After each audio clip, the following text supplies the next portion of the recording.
Hello, everyone. Welcome to Scoundrels HQ, our brand new superhero show. Today, we're talking about Captain America: Civil War and Spider-Man: Homecoming. Oh, no? Oh, No. Don't worry. You'll get that reference on Monday. I'm like, is that offensive to somebody? I don't even know. Happy Thursday, everybody. Yeah. We're talking about Bad Batch season premiere episodes 1 and 2. Also, a good substitute for Xanax. If you run out of Xanax, right. you Okay, can watch hold it on. and go right to sleep. My hair It's is fantastic. a mess, guys. I'm sorry.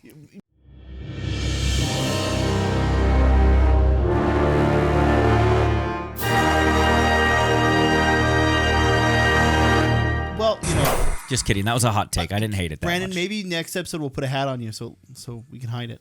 Like this one? Like that one. Like that one. Hey, eat your chocolate real quick You suck because those big you haven't been soul. here for a few weeks, and we saved the last one for you. Did you guys eat all these? Because I don't watch. Yeah. Yeah, We know you don't watch.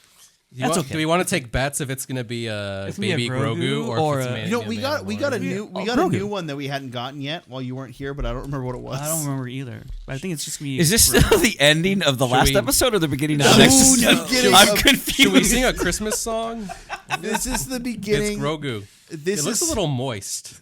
I don't know if that's... Oh, don't use that Eat word. it. Get yourself some moist it. Grogu. Do it. Do it. Eat It's like artificial vanilla. Nice. Kevin, this is the beginning of the episode that airs before the episode we just taped.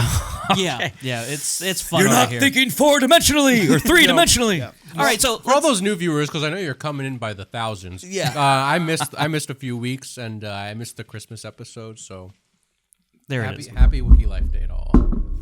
All right, so let's get into Bad Batch episodes 1 and 2. We're back with the crew. We got a Omega, redesign. A redesign.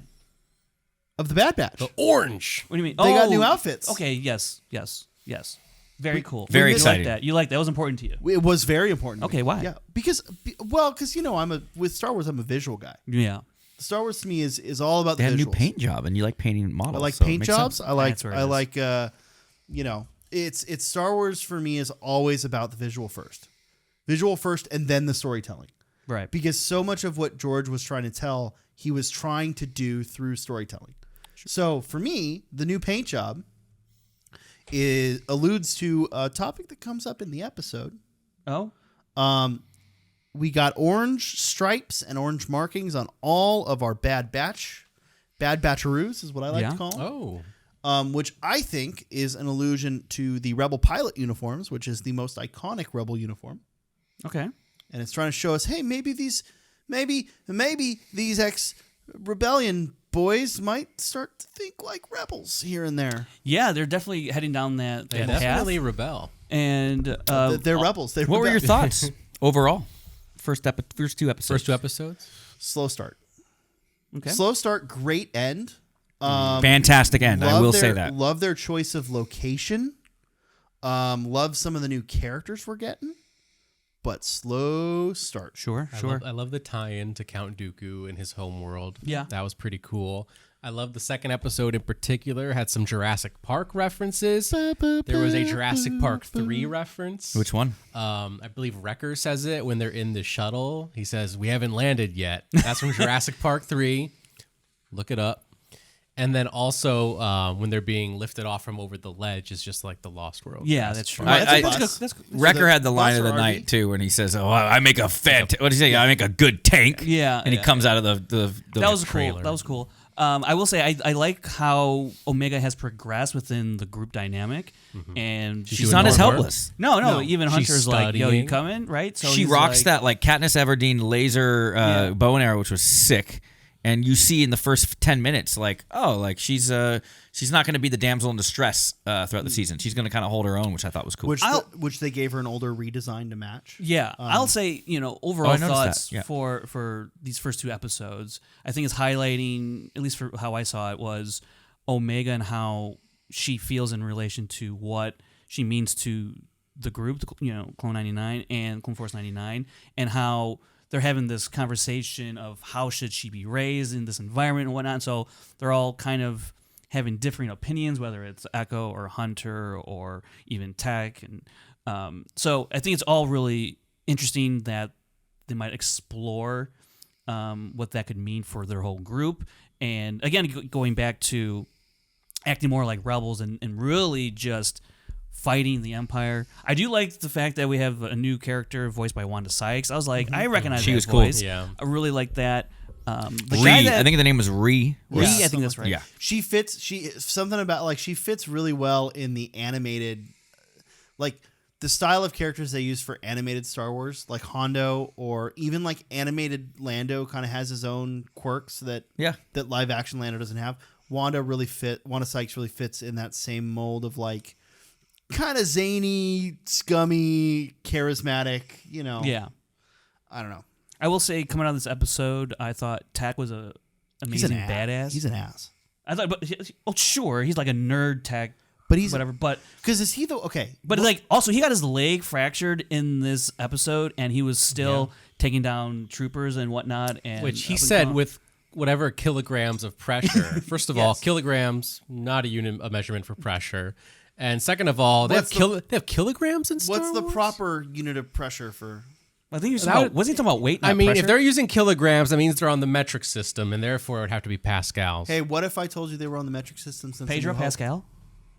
Yeah, Pedro Pascals. What if I told you they've been on the metric system since A New Because Hope? 2 meters wide. 2 meters, yeah. Dang, you just got Star Wars uses metered. the metric system. You just got destroyed. They metric. always have. And no, they're all British if they're bad guys too. So in your face. Speaking of British bad guys, we got a great British bad guy this episode. Brandon, what do you think of the episode overall? Which one? Both of them. Both of them. It was one episode. The premiere. It's one. Look, they might be cut in half, but it's one episode. I enjoyed it. It's no Andor, except for that ending, maybe a little bit. Were you expecting this to be Andor? No. I was definitely expecting a little more. I don't know. I don't know what I was expecting, honestly. You expecting something? I Though. think I was just talking out of my butt for a second there. I hated the show so much that I don't want to Okay. be on the show anymore. So I'm just gonna leave. So Um, I'm just gonna get up and go, and make this sincerely awkward because I hate. No, I'm just kidding. I actually had a hard out, so I kind of have to leave right now. And cut. Ready? all right. Well, he's clearly dead to us. Yeah, now. Kevin's dead to us now. Yeah. Anyways, yeah, let's break still- down this episode. Who's the one? Here's my question, because this is going to be a shorter, quicker episode for us. 'Cause Well, that depends. that depends. We might get real into the trenches on this one. The Quick and the Dead episode for us. That's That's a Sam Raimi reference. The episode's gonna be quick, and Kevin's a skeleton now. Yeah. Who? How would Cad Bane do in the Old West go? Yeehaw! He's been in the Bad Batch. This is relevant. Has he? Yes. Last season, Yeah, last season. wasn't he? He was. Oh yeah, he was. I with watched Fennec. the Star Wars Explained recap. He was in the Fennec episode. Right, Yeah. right, all that. Yeah, that's right. Okay, so Tech brings up. Was it Tech that brought up to Hunter that if it weren't for the girl, they'd be living a very different life.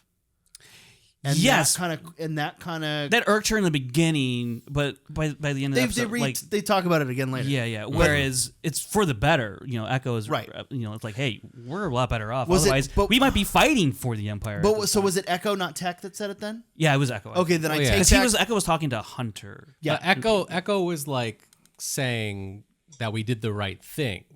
Right. Like our lives would be different, but we did the right thing, and now we're in a position where we have to use our time to fight the Empire. Mm-hmm. So I Right? want to say two things. I take back what I said earlier about Tech being an ass. It's Echo's an ass. Well, he's not. I don't think so. I mean, I still think he was an ass about saying Okay. that. But If the Bad Batch were Ninja Turtles, who would be who? I think that's actually really here's good. my problem. I know question. 2 for sure. I don't know the Ninja Turtles well enough. So to what do say you got? who's What do you who. got, Brandon? But I think Raphael is Wrecker. So that's what I was thinking. That I'm kind of like, but like, no offense, Record's like kind of like the dumb one, and Raphael's not like the dumb one. But he's the like quippy, funny But one. he's like the brooding. Right. Like, He's I'll the- fight you. He's kinda the one. sports guy. Yeah, but but Hunter is Leonardo and Tech is is Donatello for sure. So let me tell 100%. you. Let me tell you the only reason this is not relevant to the podcast. This is only relevant to me and Frank. The only reason I have any frame of reference to which Ninja Turtle is which is because Dungeons and Daddies Oh. do one of their intros where they're trying to figure out which character is which Ninja Turtle, because I don't fucking know which Ninja Turtle is which. The only thing that gets me is Echo is not a Michelangelo. But there's 5 members of the Bad Batch, 6 if you count. Wait, are there 5? Hold on. Hunter, Tech, Wrecker, I'm not counting Crosshair. Echo, Well, Crosshair, Crosshairs, he's the Shredder. and Crosshair Shredder. Okay, that's fair. There you go. Okay, well, that was fun. Lama Su is Splinter. You know what? I will say, I know some other people, here included, have been underwhelmed with the 2 episode premiere, which I think is fine. And I will say, I think I approached it as, is this a good show for kids? Is there good messages in here, important messages in here for kids to learn from? I think so. I think this is an excellent show for kids that is also just happened to be watched by super fan adults like ourselves. Sure. And so I could easily get into, there wasn't really much going on here and there wasn't much going on over there. Really relied a lot on the action type of spectacle, which I still think Bad Batch as a series does really well. I just, as an adult, doesn't really entertain me as much as I know it would a younger audience, where they would get a kick out of Wrecker. I mean, I get a kick out of Wrecker wrecking shop, with a cannon and all the stuff that they're doing against the other clones and whatnot. But I think when I approach it as Omega, right? So in this 2 episode premiere, it's all about getting Dooku's war chest, right? And she goes back to go grab it and motivated by the things that were said. That's the reason I brought that up. Yeah. Because I love how much that that line from Echo motivates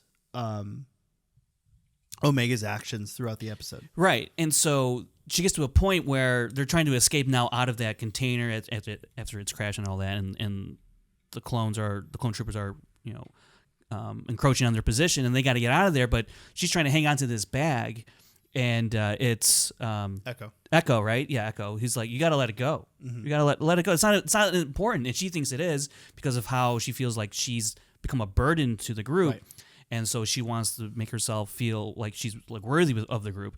And I feel like it's a really important lesson to learn, especially as a young kid, that money isn't that important. Like sure, as an adult, it gets a little, this more nuanced conversation. But like as a kid, like they're gonna be shiny objects you want, toys that you want, and sometimes it's you might do different things to acquire stuff, but it's at the end of the day, it's not worth it. It's not worth the risk of your friends or your family or what have you. And I think that's a really good lesson for kids to get out of Star Wars and from this episode. So I think it did some other great things in terms of lessons that apply greatly to a younger audience, whereas adults were like, yeah, I get it. I know this. So I think it's the way I choose to watch it is sometimes that's going to happen, but I choose to go, hey, this is actually, got to remember, this is for a different demographic. Sure. This flavor of Star Wars is for a different demographic. There's still things that I can watch and take from and also reinforce in my life, and even maybe learn or take away from, with a great meaning. But so overall, I still think this is a great 2 episode premiere for the audience it's intended for. For myself, was I overall underwhelmed? I guess from an adult standpoint, but from a kid standpoint, I think if I asked, a 10-year-old or 11-year-old, I think they'd freaking love this. Yeah, I bet Sabrina loved these episodes. What do you say? I'm saying she has actually way more evolved taste than anyone sitting here. So, okay, so I want to counterpoint this. Okay. Because it's all fine. Remember, you're fighting the kids now. You're fighting the kids, Sean. I look. If Star Wars has taught us anything, they're easy to take down. I notoriously hate children. So here's my stance. I'm clipping that out. That's fine. Here's my stance. Right. Sure. You're right. You're 100% right that this is a show for children, but that's not going to change how I view it, because the fact of the matter is I'm an adult, And the show we do is not for kids. If you've got your kids if you're a kid or you've got your kids watching our show, have them go somewhere else. This is an adult Star Wars Thanks podcast. for watching, Timmy. Yeah. Hey, little Timmy. Let me tell you about the joys of alcohol and marijuana. Did your mom used to hang out at Dockside Bar? You want to buy some death sticks? So because of that, right? I'm gonna watch it with the what can I get out of this? And the fact of the matter is, I've got another point that's a practical point on why I think it's a bad episode for children's television. Okay. But from a storytelling point, like as an adult, I do think it was an underwhelming show, and I feel like I can hold it to that standard because of what we've gotten out of Rebels and Clone Wars, right? Especially for season openers for Rebels and Clone Wars, they've always been big, blow me away fucking season openers. Well, I think what's the quote unquote saving grace for those types of shows is there's Jedi involved. And I think people really love that aspect of Star Wars, whether you're a kid or an adult. And if you have that, that's kind of like it's the cheat code. It's the cheat code, yeah, right. more or less. You're right. Well, for me, yeah, it's the clones and the scoundrels that really do. Yeah. It's the soldiers and scoundrels that really do it for me. Hence why our show's called Scoundrels Inc. But here's my practical reason why I think it's a bad episode of children's television. I hate movies and TV shows that use a dark palette throughout an entire episode. Because it's harder to watch with the lights on. Oh my gosh. No. I'm okay. I think it's compounded and even worse when that show's for children, because children are less likely to be watching something with the lights off. As an adult, when I watch this show, it's fucking midnight. I'm in my room. The lights go down. I'm ready to watch and absorb the show, right? If Mandalorian or Andor want to have an episode with dark color palette, all great.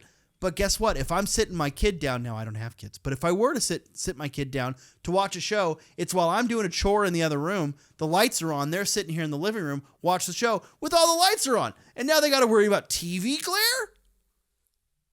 Is this a real thing? This is a real thing. This is a real thing. It's a real thing. I'm just I going to think leave this alone to you and you alone, because I really got nothing to say in terms of how the show looked. I think it looks phenomenal for animation. No. I agree with that. And I agree with that. Like all the way around, like color, graphics, whatever, animation style, all of that. I think it's great.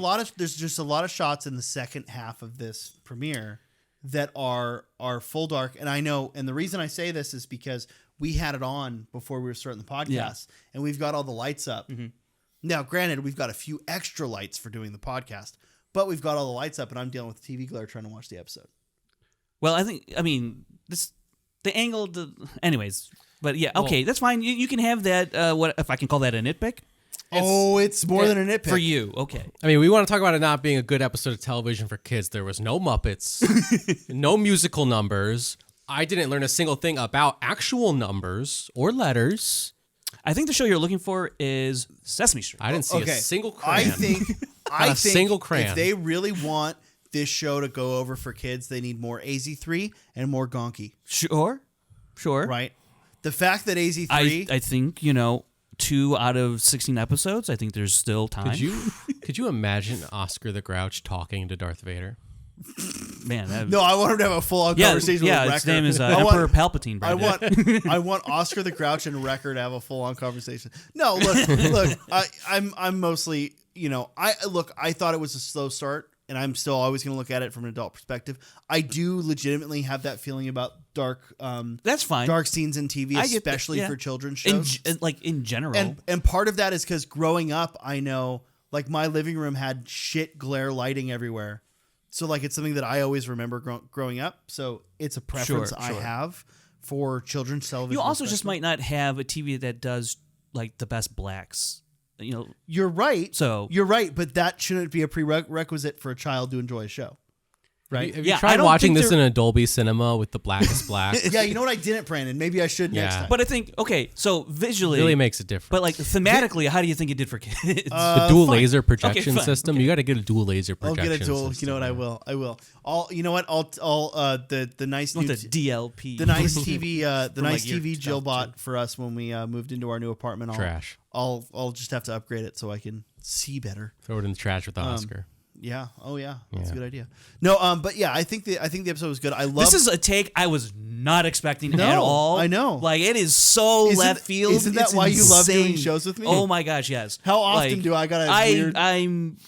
I don't even know how to counter that. Really, No, because you can't. Because it's a legitimate practical. It's a legitimate practical gripe. Which is one that I do not empathize with. It's not that I just didn't get. I didn't watch the episode and go, I could see someone making this argument. Right.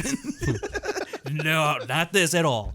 I could see someone being really worried about the glare. That's a gripe. I mean, there have been worse examples, like Game of Thrones this season. Sure. Was real bad with it, Yes. right? And that My kids watch that all the time. Yeah, my kids when they watch Game of, and I sat down my 3 kids to watch Game of Thrones this season, and let me tell you, the scene with that all that gore and I'm not going to spoil Game of Thrones on our show, but it was really good for you. No, I look, I loved again, I feel like we should approach this on our show because we have an adult audience as adults looking at a kids show. And yeah, I totally agree. It was the moral message for it as a kids show was great. And as an extension of the Clone Wars, if my kids have watched all 7 seasons of the Clone Wars, I'd go, yeah, you should watch Bad Batch, right? Yeah, but look, it's also getting to the ending, which I thought was pretty dark. With Wilco and what's the officer's name? Do you know? I don't know. Rampart? I think it's Rampart. Rampart. Right. See, what's funny is Wilco sounds more like a soldier, like a. But see, when you say Wilco, I think of Sergeant Bilko, and it's not that. But Wilco sounds more like it would be the Imperial officer, and Rampart sounds like it would be the clone. I got it's yeah, like a you could, idea more than a right. And like I know other people, adults. I'm not talking to 10-year-old for all the 10 that year are watching the show, but I know are like, is this show gonna get a little more adult the way Clone Wars and Rebels eventually did? Well, Frank, it's funny you should. It's funny. I know I saw the quote. I think you're gonna pull up a quote. I'm gonna pull up a question from one of our. Oh wait, just leave it to the end. Leave it to the end. Oh, but it's based on what you're saying. I know, but we can talk about it at the end. Yeah, yeah. And so I also have something positive to say about the show whenever you guys are ready. Yeah, well, we gotta go to Kevin first. Yeah, what do you think, Kevin? Great stuff as always. Kevin's a star. What was I saying? I lost my train of thought now because we have all this. You were talking about how a lot of people were asking. Oh whether yeah. it Whether would it get darker or not. I thought the end was very grim, very dark. Oh yeah. I was like, dang, it's very Rogue One. It's very Rogue One. It's very Andor. adult. And again, also, I like how that does hint towards kind of not all. Yes, there are clone troopers fighting for the Empire, but they don't all exactly fall in line 100% of the time. No. Which is interesting when you get towards the transition from clone to stormtrooper. Because the clone troopers hold themselves to a higher standard than the general enlisted. Sure. Yeah, sure. That clone trooper is being loyal to the Empire, not to one specific Imperial. That's a good point. That's a good point. Right. Yeah. So, yeah, because that guy is looking out for himself, Yeah. and which, yeah, you're what you got a positive? What's your I positive? do have a positive. I've got a lot of positives. Aside from the animation, of course, and I like the fact that they, the Bad Batch only stuns other You're clones. right. Well, hold on. Except I had a gripe. Except for Wrecker. Except Wrecker. But he missed. But I really like the world building, and in particular these episodes, the exploration of like Dooku's homeworld, and learning more about how like he pillaged his own people on his own homeworld to fund the war effort. And watching recently Tales of the Jedi, that is something that Jedi Dooku would have hated. Sure. Like, that is the exact reason That's exactly why he hated the Republic. It's the exact topic of all of his episodes. Yeah, exactly. Right. And then you find out he was doing the exact same thing. Yeah. For messed up. Yeah, like the dark side, it does things to you, I guess. But I thought that was an interesting. Side is a pathway to many. I thought that was like an interesting. Funny enough, like I learned more about Dooku watching this episode than anything else. No, He's not in 100% it. you do. Yeah. Like he has like you go into his office again, which I thought was really cool to revisit. Became the very thing he swore to destroy. Yeah. Yeah, no, I loved all of the iconic Clone Wars elements from this. Definitely. Right, you've got the old there were some old oh god, are they called ATTs? The droid tanks. I forget. Yeah, I understand. You had the we saw some clankers. some V19s, the fucking V-wings. Yeah. Which we were talking about this before. We only see in 2 shots in Revenge of the in Sith. Revenge of the Sith. They're in the Clone Wars a little more, but they're only in 2 shots of Revenge of the Sith. They're freaking bitchin' little ships there. We got the LAAT Republic dropships, which I fucking love. Someone's been doing their homework. Well, no, I would just. Here's the thing, right? Here's the thing. That's about, a reference to the episode. Here's by the way. Here's the thing about some Clone Wars stuff. Because Omega studied her ships. She was studying her You've been ships. studying your Is ships. it Lambda or Delta? But when I was Omega's age, I fucking loved Star Wars ships. Yeah. So coming into season 8 of Schmodown, or what season? I've heard of this. Let's just whatever. 2019 when I came into the Schmodown. Yeah. The years prior, it was like a lot of questions about like, hey, what's this ship called? What's this blaster rifle called? Then I come into the Schmodown and it's like, hey, what's the 3rd line of this quote? I'm like, whoa, this is not what I'm prepared for. What was the specialty dish prepared by Newt Gunray's mother-in-law at Thanksgiving?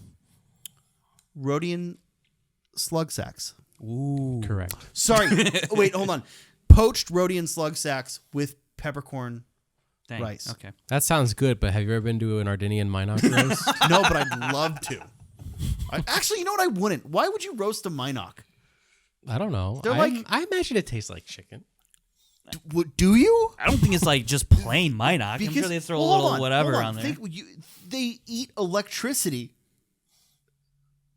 All right. and you think that's safe for human consumption? We're not eating them like alive. Well, they process it into like body fat. Do they? I don't know. Yes, they do. You're right. I saw this. I saw back of a a cereal box. saw a documentary. Well, I guess it's probably similar to photosynthesis. It's called Inside the Space Worm. It's probably Exegorth. Excuse you. You're welcome. Is it Exigal? No, that's testicle. It's probably similar to photosynthesis, right, Brandon, as a science guy? Yeah, I could see that. That'd be interesting. So, is there chlorophyll? Is this going to be a bad batch of episodes? Wow. So far, you're turning it into one. Talking about chlorophyll. What are we doing? More like borophyll. Yeah, I wanted to say it. Our fans have said they want more science of Star Wars. Really? They said that at some point. Which one? Which one? Which of the 7? Because nobody watched my TikTok. Only like 700 people, which Really? isn't a lot. That's a shame. They did watch your Last Jedi. They TikTok. did. Wow. Like 22,000. I don't want to like People got stuff to say say that I'm okay, famous. anyways, we're talking about Bad Batch, and But I'm a star. and I'm curious to see where the rest of the season goes from here on out, in terms of, again, Omega's development and how the rest of the Bad Batch, where do they find themselves in terms of what's right for Omega, and what does she find right for herself? Well, and also in all the question comes up this episode of them doing more to fight the Empire. Yeah, absolutely, and that's going to be really interesting to see. And then we still haven't seen Crosshair, still haven't seen Cody, we still haven't seen Wanda Sykes' character get involved more. We still haven't seen a lot of other things. The Emperor, right, was in the trailer, so there's a lot more to go. So, and look, I know there's like 14 episodes already out there for reviewers and whatnot, and I've seen some tweets about episode 3, really good. It picks up. So we'll see next week, and we'll see you back here, everyone back here next week for our review breakdown, whatever you want to call it, for Bad Batch episode 3. All right, we got a couple questions. But we got the questions now to wrap up here. You said there were none came in on Twitter. That's correct. Last I saw. Yeah. All right, so these questions are coming from our Discord community, guys. If you want to join now, I haven't checked if. Well, okay. If you want to join our Discord community, you can find a link down in the description. Every week, we ask for questions from you guys to answer on one of these shows, either our Thursday show or our Monday show, depending on which it fits best. Usually, it's going to be our Thursday show. Yeah.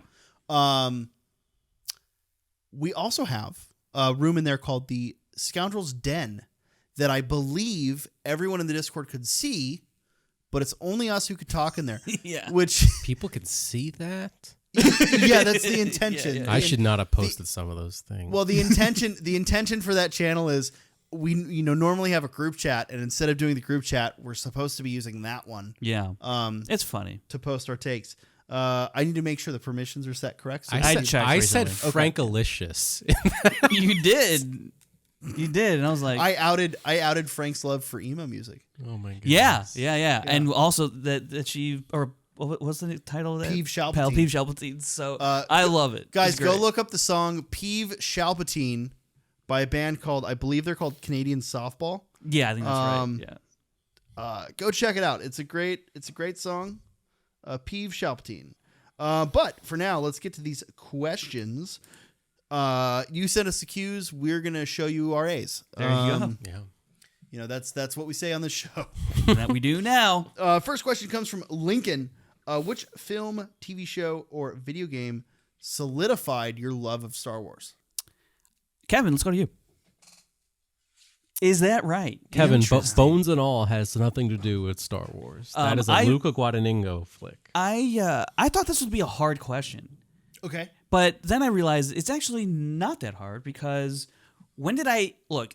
I grew up watching the original I feel like trilogy. you talked about this last episode, though. No. No, Granny's House, no? No. Okay. So I felt like, yeah, I grew up watching the original trilogy and the special editions until the prequels came out. But I didn't really dive into Star Wars until, I was like starting to be a teenager, 12, 13, 14 years old, which means The Phantom Menace was hugely influential, not just for Star Wars, but just movies in general and movie making and all that stuff. But The Phantom Menace came out. I was like subscribed to Star Wars Insider. I was collecting all the Pepsi and Mountain Dew cans. I was getting all the figures, the play sets and whatnot. I had, for The Phantom Menace, I had like 3 or 4 different versions of the VHS, as well as the DVD eventually. I had I pre-ordered the VHS Phantom Menace and from Toys R Us, and they gave you like this plastic box with which the movie would go into. So I had that for like months before I got the actual physical VHS tape. So I had that version of the movie. Then I had just a plain old VHS version, right? Someone gave me for Christmas. They're like, yeah, you like Star Wars? Here, episode 1. And then I had another version of the VHS where it came in like this longer box with a film strip in it. And you flip it open and it had this film strip with the movie. So I had that version, and then I had the DVD. So The Phantom Menace is where things really started taking. I also had a visual dictionary for I had almost everything. So you for Phantom Menace. love The Phantom Menace? I do. I really still do. to this day. Do you still feel as strong about it? I waned. Okay. Like later on in high school and through a little bit of college, but then time does things. Time heals all wounds. Yeah, and it was like, you know what? This is actually really rad. Okay. Pod racing. I was always in love with the pod race scene. Just super fascinated, and obviously, the last third, the end battle sequences and all that stuff. So, Phantom Menace is the one that really, I think, really solidified my Star Wars fandom. All right. Like to what I am as a fan today, more or less. Well, Scoundrels fans, if you want to hear more about our opinions on episode 1, The Phantom Menace, tune in 2 Mondays from now, 3 Mondays from now. So Return, and then, Phantom. And 2 weeks. you're going to hear all of our opinions, including my hot take on Star Wars: The Phantom Menace. You're not going to like it. Okay, great. You're not going to like it. Really looking forward to it. Brando, what's your iconic piece of Star Wars media that cemented your love for Star Wars? I feel like I might have a similar answer. I've talked about how first Star Wars I ever watched was a special edition VHS of Empire Strikes Back. Okay. Phantom Menace was the first Star It's Wars funny. movie I ever saw. You haven't talked about that. Theaters. Maybe I have. But you're going to talk about it on Monday. Maybe I have. Maybe I haven't. Maybe I talked about it behind closed doors. I don't show these people my whole life. You should. Wow. You should. Okay, so and VHS tape. Phantom Menace was the first Star Wars movie I ever saw in theaters, and Attack of the Clones was the first Star Wars movie I remember anticipating, and that was really big for me. The entire prequel era was very big for me. Yeah. But I do remember distinctly I had the Phantom Menace DVD that my mom got at Costco. Whenever you would go to Costco, that was big at Costco on the TVs that were on display, always playing Phantom Hell Menace. Always. pod racing, got Yeah. Oh, yeah. And so I think Want to talk about one specific piece of media that I could physically, tangibly hold in my hands? It's probably that Phantom Menace DVD. And specifically, just obviously watching the movie over and over again. But for all the prequel movies, those special features are unmatched. Oh my Yeah. And dude. Oh, yeah. I not just fell in love with Star Wars, I fell in love with filmmaking. And I, at one point in my childhood, wanted to be like a stunt coordinator on movies my gosh. just so I could play with lightsabers. Hey, there's still time. Maybe. Never give up on your dreams. I mean, he is doing this podcast. That's a stunt all in itself. I'm not gonna lie. I got you. Huh? For me, I don't know that I've got one thing. I've got a couple answers. But I think for me, it was the prequel era. Like, I loved Star Wars, Yeah. from when I was like 4, which is before the special editions, before the prequels. Not long before the special editions and prequels, but it was before that. But like, I remember as a kid replaying Hoth on Shadows of the Empire. I don't like that game as much now as an adult because I've gone back and played it and whatever. But Rogue Squadron, like, fucking cemented my love for Star Wars. But the two big ones that we haven't talked about a lot on the show, so I'm just going to take this chance to talk about Star Wars Battlefront and Star Wars Battlefront 2. For PlayStation? And I mean the original. Yeah. Well, I had them on Yeah. Xbox, but yeah. Okay. I had it on Oh, PlayStation 2. Yeah. Yeah, so, And my so PSP. Star Wars Battlefront for the Xbox and Star Wars Battlefront 2 for the Xbox 360. I remember the Battlefront cover had that stormtrooper jogging forward with the battle going on behind him, and the Battlefront 2 cover was the same, but it was a 501st clone trooper. Yeah. And there's something about how immersive those games were. Oh, yeah. Because it literally just dropped you into a battle and you just fought the fucking battle. Man, I loved those games, and to this day, I still love those games. For the Republic! I think just like the simulations. So my favorite line from those games. Whenever you kill the droid, just like the simulations. Those games, I think, and the ideas surrounding those of really getting immersed in Star Wars. I already loved Star Wars, but the thing that like made it, part of my blood, so to speak, was the immersion from stuff like those games. Not just those games, but the immersion around, things like those games, other video games, the way it really got you immersed, all of the other mediums that Star Wars existed in, and the fact that it was something that you can, learn so much more about than just the movies. And the fact that the more you watch the movies, the more you get out of them, Yeah. Which I think you'll see out of, if you tune in on Monday on Empire, I think we talk about a little bit that's like, hey, these are angles I never considered, but now with 9 saga movies, it's you see things in a new light. So really it was less a single piece of media, more the idea of the immersion behind the Star Wars universe and what it can bring. Sure. Absolutely. All right. We got another question from Nep for Kevin. Kevin is not here to answer that question. Well, he's not. He's here, but he's kind of here in spirit. What do you think, Kevin?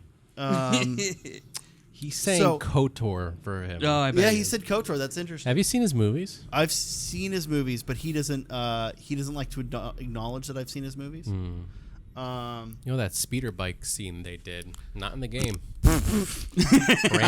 Brand new footage. Oh, love it. All right, what else we got there? All right, from IT Nama. Hit Nama. Remember, the E is silent. I've decided the E is silent in his name.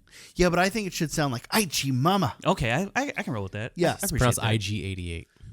No, it's definitely not. That's where I get my pronunciation. It's Gotcha. IT Nama. You're a Jawa at heart.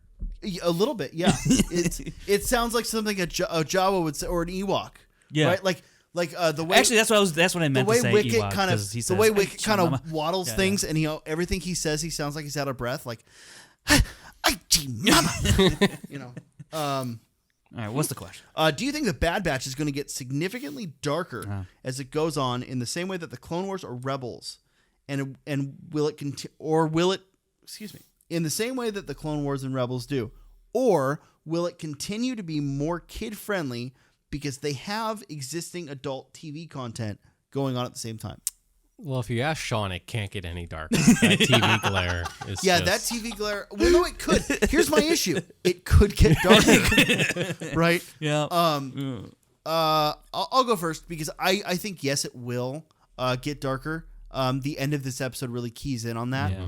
And the fact of the matter is, it's shown to be the trend of Star Wars shows, of Star Wars animation shows, and I think they realize there is. I think these shows have a higher adult viewership than they have children viewership, anyways. Perhaps. And I think they know that. So that's kind of the angle that I'm coming from with it. I could be very wrong about that, but I just don't know. You know, I talk to my friends with kids and kids who love Star Wars, and they're like, "No, I never showed them Clone Wars, or I never showed them this." I'm like, "Why the fuck not? If they love Star Wars, show them, animated Star Wars instead of fucking Paw Patrol or some shit." You know, a different age group, but whatever. Drastically. You lost me. At Paw Patrol? Paw Patrol. Paw Patrol is. They said Pop Trolls. Pop Trolls. No, but let's make a show called Pop Trolls. Why not? Yeah. They're trolls that drink soda pop. Interesting. I like Actually, it. that's probably a bad idea for kids. Yeah, probably. Okay, fine. The bad guys are trolls that eat soda pop. There you Drink go. soda pop. Okay. All right. So I think the episode 2 of Bad Batch ends on a pretty dark note. I do think the series will get darker. I think just because, we'll see. I think we'll see more influence from the Empire shown this season, about what they're doing. And obviously you're going to have Cody come in, Crosshair come in. I think they have all very interesting stories. One thing we didn't talk about that didn't really dawn on me until right now, actually, is regarding Crosshair. Like, he didn't... And going back to this dark ending where, the Rampart, I guess his name's Rampart or whatever the Imperial's name is, wants no mention of Clone Force 99 in the report, right? But I was under the assumption that, well, they know Clone Force 99 is still out there because of Kamino, whatever. But Crosshair was there, so he must have said that they died or... Well, either that or Rampart is covering it up. Or it's covering up, whatever it is, but... and because not covering it up to help the Bad Batch, but covering it up to cover his own ass. Perhaps.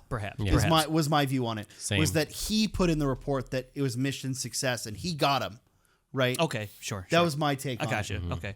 Well, anyways, but I think we'll also still get like a Purrgil episode type in the series, And I still, which leans like kid friendly more Sure. than most. Like I think we're still gonna get those very kiddie episodes. we're gonna get you're gonna get a couple of them. fucking Omega running through the city looking for fruit. Yeah, Right. So like which that's is- going to happen because again, this is a we show. need like a baby Wampa and Right. Sure. like Here's- a baby Minot. But here's my thing with that, right? Yeah. Episodes like these Baby premieres Gundark. are concepts that can be a little darker without going too dark, and that's I guess my issue with where I say these were a little slow. Okay. Whereas like the stuff with them, the stuff where it's more tight focused on that sort of levity kid angled television, I'm great with those and I'm fine with those because that's very much saying what it's for, right? Yeah. But when you have these two episodes and it's got the dark color palette, the whole thing is this. It's called Shadows of War, right? Or Spoils of War, Ruins of War, and Ruins of War. Those are very dark themes that you're working with. Sure. So give us those dark themes, right? You could still do that in a kid-friendly way. And especially when you end the episode the way you did, you might as well double down on the dark themes because you're showing that, you're okay with showing some gruesome stuff. Yeah. I feel like it might be a lot like the Harry Potter films, where as Omega gets older, the show will get more mature. Sure. Well, but how old is Omega at this point, right? Like I feel like Omega is older than the target audience. Because Omega is... Well, I just read an article the other day about writing children's stories, and you want the child character leading your children's story to be a few years older than your target audience. That's really interesting, actually. Because it's someone for the kids to look up to. Because how old is Boba? In how old would you say Boba is in Attack of the Clones? It's probably 10? 10, 11. 11? Dad, Von Weiss here. Yeah, it sounds like a 10-year-old. Wait, when did Very do, good, we, Brandon. do we canonically know when Jango was recruited by a man called Tyrannus on one of the moons of Bogdan? Don't. Oh, I don't. I knew that trivia. I was fact. recruited by a man called Tyrannus on one of the moons of Bogdan. You know, it was a great game, Star Wars Bounty Hunter. It was a good game. Such a good game. I still prefer like Battlefront to those, but Yeah. good game. Both Boba good. Fett was 10 years old. Okay. And Attack of the Nailed Clones. it. So my bet would be Omega is 9. no more than a year younger than Boba, Yeah. but probably the same But age. at this point now, she's probably 10 or 11. 11, probably? Well, no. I think if she's the same age as Boba, you add 3 years, 4 years. Oh, that's right, because of the... So duh, she's duh, duh. she's probably 15. Yeah, that makes sense. You know, and that was my read on the character is she's 14, 15. You Yeah. know, maybe 13, but you know, somewhere between 13 Sure. and 15. So I mean, you know, if you angle towards that audience, you know, And so when you have 10-year-olds, 11-year-olds watching the show, you know, Sure. they're going to look up to someone yeah. like Omega. And I for mean, sure. the fact of the matter is, this is the other thing that I think you need to consider is this is a sequel series to the Clone Wars, right? Yeah. So when you go from the if you're a parent who's a Star Wars fan and you go, hey, like I'm going to show my kids the Clone Wars and then I'm going to show them the Bad Batch, there is a drop in the level of you know, grittiness, I guess. Yeah. Because the Clone Wars gets more serious As it goes on. and it ends really fucking heavy. And I think, yeah, I mean, you have to because it's the Jedi Purge and the end of the Republic Right. and the rise of the Empire. Sure. Was that the last question? That's the last Well, question. actually, there's one more. Whoa! Oh! It's actually left. Why would you lead us on? We had one from last week. Yes, left on our New Hope episode that we did. Left by one Janine Bryce. Never I've heard of her. Never. Oh. I've never. I have. No, I did. Okay, her question is: who is a smaller character in Star Wars you think is underrated or deserves more love? A smaller character? Great question. Yeah, more minor character. I wish I was Babu prepped, Frick. Very I tiny. know. I just Very tiny. but I think. Oh, you're saying physically smaller. I wish I was a little more prepped for this question. Lobot. We have another question from last week too that we got to get to. do we? Yeah, in the Discord. Okay, I'll find it. Oh, okay. So This is what a great question. Wedge Antilles. yeah. I feel like Wedge is loved by the diehards, but the fact of the matter is, he survived 2 Death Stars, and the Battle of Hoth, and his rogue leader, And the Battle of Exegol. and the Battle of Testicle. Yeah, and we've never like, Good fine, Lando. That's all he says. and outside of the books, we've never got any real love for him. It's one of the reasons why I want Rogue Squadron to hopefully give some love to Wedge in some way, shape, or form. I think They should have a Book of Wedge show. Book of Wedge. Boo-wee wee, boo-wee wee. Wedge, Okay. wedge. I will say I think who deserves more love. Rose Tico. I think her Okay. character deserves more love. I think look. Paige Tico. What about Beaumont Kin? Do you think he needs more love? Her sister's name is Paige, right? Paige Tico. Paige. Yeah, Rose and Paige. Yeah. She's interesting. Underrated though. I think. Pages or Rose? I'm like, we only got like one scene with Paige. I know, but like I don't know. She like sacrifices her life. Okay. Well, like what's going on? What's Yeah. Underrated. Would you do like an animated okay? So they used to, I don't know if either of you are familiar with this show, but there was a show called Forces of Destiny, and it was a animated show Yeah. targeted at young female Star Wars viewers. And Now, how was the color palette? Was it to your liking? yeah, it was Okay. great. Actually, it was really bright, really well animated. It was almost like a softer version of the Tartakovsky style. Oh, okay. Did you watch any of it? No, I know what you're talking about, Okay. but I've seen like little. It's definitely worth the watch. So they're all really short. Yeah. I think they're all on YouTube. If not, they are all on Disney Plus. Last both. I Yes. checked. Yeah. But They they're- originally aired them on YouTube. On YouTube. Yeah. But They're then they're really short, and they just kind of go through female characters in Star Wars. So for example, what was her name? Sabine's partner, bounty hunter, Ketsuo. Ooh, I don't know. I think her name's Ketsuo. She flies the Outright. No, she flies the Shadowcaster. So it follows like Ketsuo. It follows Padme. It follows Ahsoka and Leia, Rey. You know, pulls all these female characters from all around Star Wars. It tells the story how Leia gets the dress in Return of the Jedi.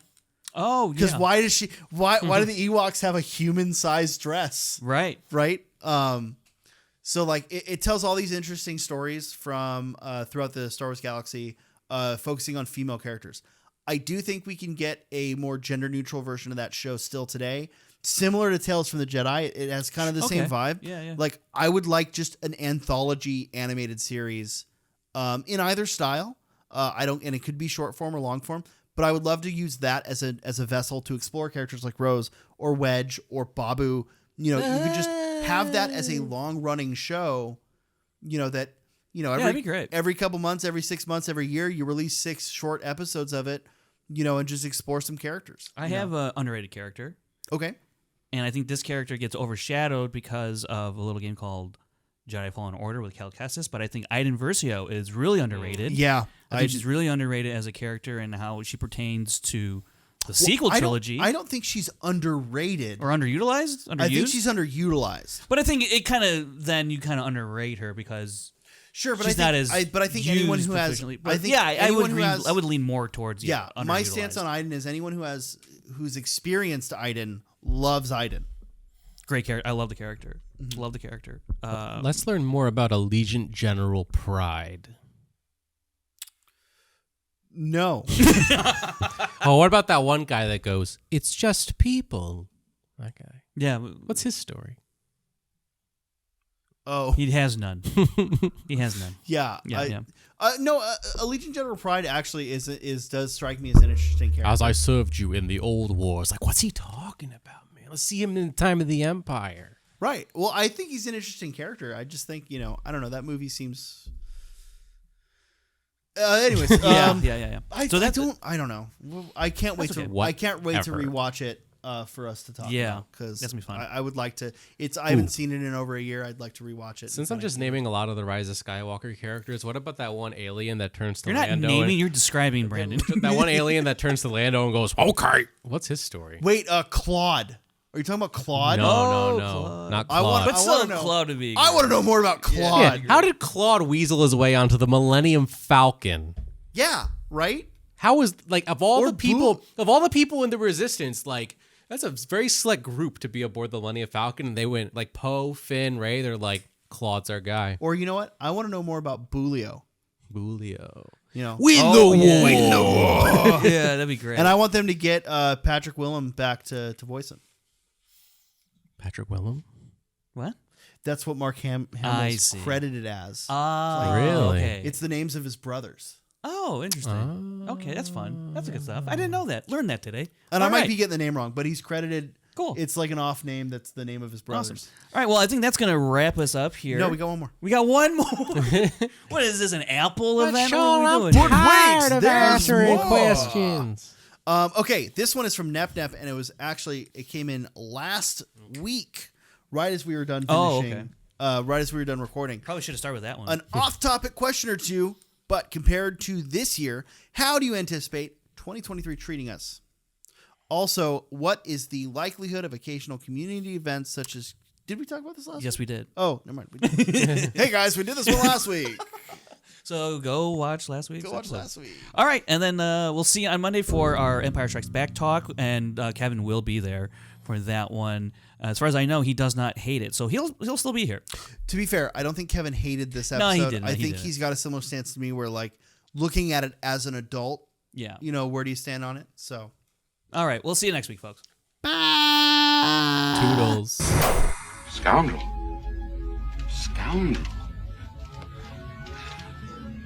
I like the sound of that.